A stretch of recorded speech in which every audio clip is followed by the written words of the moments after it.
फानूस बन के जिसकी हिफाजत हवा करे, वो शम्मा क्या बुझे जिसे रोशन खुदा करे। जितना के तराशोगे उतना ही ये उभरेगा, उतना ही ये उभरेगा। जितना के तराशोगे उतना ही ये उभरेगा। इस्लाम वो पौधा है काटो तो हरा होगा, इस्लाम वो पौधा है काटो तो हरा होगा। फिरौन समझता था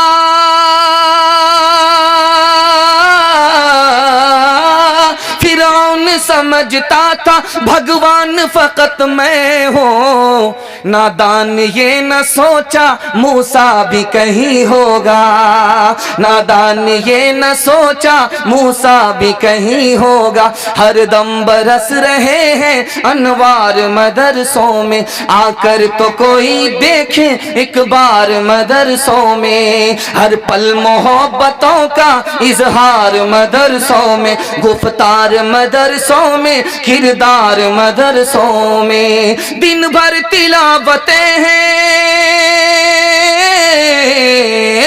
दिन भर तिलावतें हैं, शब भर इबादतें हैं। होता नहीं कोई दिन इतवार मदरसों में, होता नहीं कोई दिन इतवार मदरसों में। एक मिसाल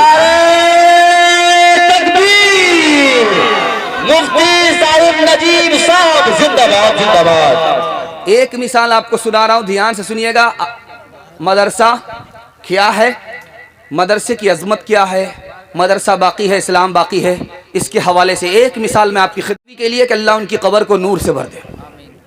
सवाल पूछा गैर मुस्लिमों की तरफ से, ये बताइए मौलवी साहब, बतौर मजाक के पूछा, ये बताइए मौलवी साहब, जो हवा हिंदुस्तान से मदीना जाती है वो ठंडी क्यों होती है, और जो मदीना से हवा हिंदुस्तान आती है वो गर्म क्यों होती है?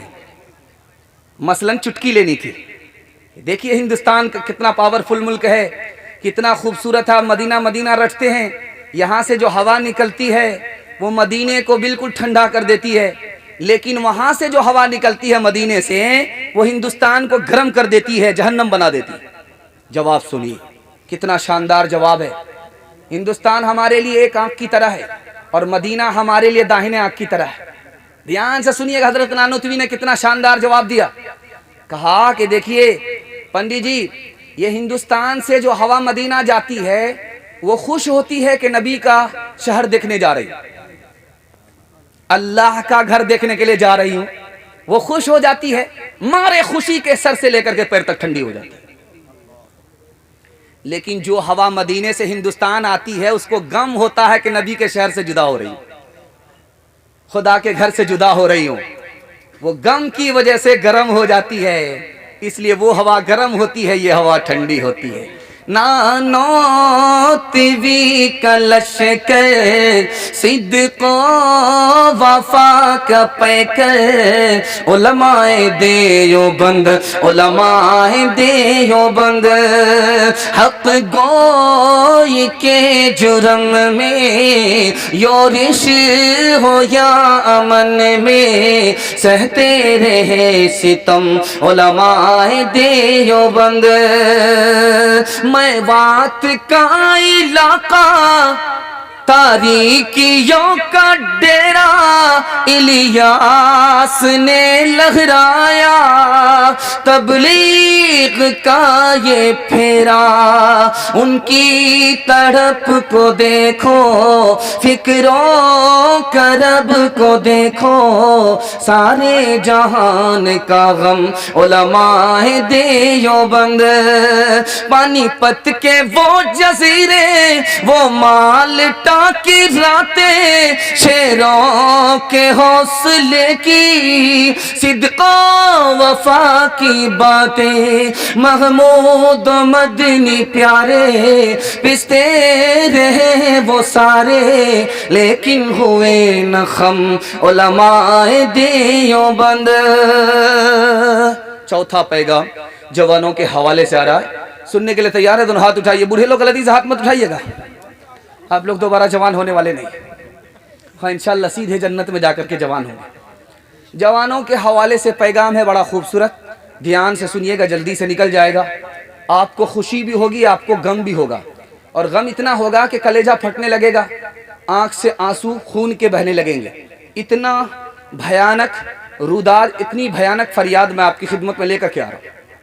हमारा जवान 3 चीजों में पीछे, 3 चीजों में आगे। जिनमें पीछे होना चाहिए उनमें आगे, और जिनमें आगे होना चाहिए उनमें पीछे। तालीम में हमारा जवान पीछे है। सिर्फ 4 जवान तालीम हासिल करते हैं 96 गोल, जिसमें आगे होना चाहिए उसमें पीछे। हमारा जवान तिजारत में पीछे, 100 में सिर्फ 5 जवान तिजारत करते हैं 95 गोल, जिसमें आगे होना चाहिए उसमें पीछे। हमारा जवान नौकरी करने में, मुलाजमत में पीछे। मुलाजमत कितने जवान कर रहे हैं? 100 में 2। IAS की नौकरी 100 में 2, IPS की नौकरी 100 में 2, रेलवे की नौकरी 100 में 2, नौकरी में पीछे, जिसमें आगे होना चाहिए।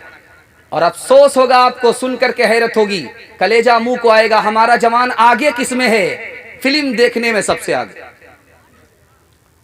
जॉर्ज टाउन की रिपोर्ट है 1996 की, कि हमारा जवान फिल्म देखने की वजह से कितना तबाह बर्बाद हुआ। 49% जवान फिल्म देखने की वजह से हथियार साथ में रखता है। 27% जवान फिल्म देखने की वजह से चोरी डकैती करता है। 21% जवान चोरी डकैती में इतना माहिर हो चुका है फिल्म देखने की वजह से कि पुलिस और कानून को चकमा दे देता है। और हमारा जवान किस में आगे? शराब पीने में। शराब पीने में हमारा जवान आगे। सिगरेट के धुएं में, बीड़ी के धुएं में हमारे जवान ने कितना पैसा फूका? $50 बिलियन। हमारे जवानों ने गुटखा में कितना पैसा थूका? 12 अरब रुपए। हमारे जवानों ने शराब में कितना पैसा बहाया? $400 बिलियन। हम अपने चाल की वजह से बर्बाद है। हमें किसी ने बर्बाद नहीं किया, हम अपनी बर्बादी के खुद जिम्मेदार हैं। और हमारा जवान किस में आगे? निकाह में पीछे, जिना में आगे। जानते हैं किसी मुल्क में 40% बच्चे, किसी मुल्क में 50% बच्चे, किसी मुल्क में 80% बच्चे स्कूल में आकर के दाखिला लेते हैं, माँ का नाम लिखाते हैं, बाप का नाम नहीं लिखाते। अब मास्टर साहब पूछते हैं कि बेटा बाप का नाम लिखाओ चाहे जिंदा हो, बाप का नाम लिखाओ चाहे मुर्दा हो। वो बच्चे कहते हैं मैं तो बदनसीब बेटा हूँ, माँ बाप की गलती थी, सजा मुझको मिली। माँ बाप ने जिना किया, उसके नतीजे में पैदा हुआ, मुझको माँ तो मिली, बाप नहीं मिला, कसूर माँ बाप का था, सजा मुझको मिली। हमारा जवान किस में आगे? जिना में आगे। जिसमें पीछे होना चाहिए उसमें आगे, जिसमें आगे होना चाहिए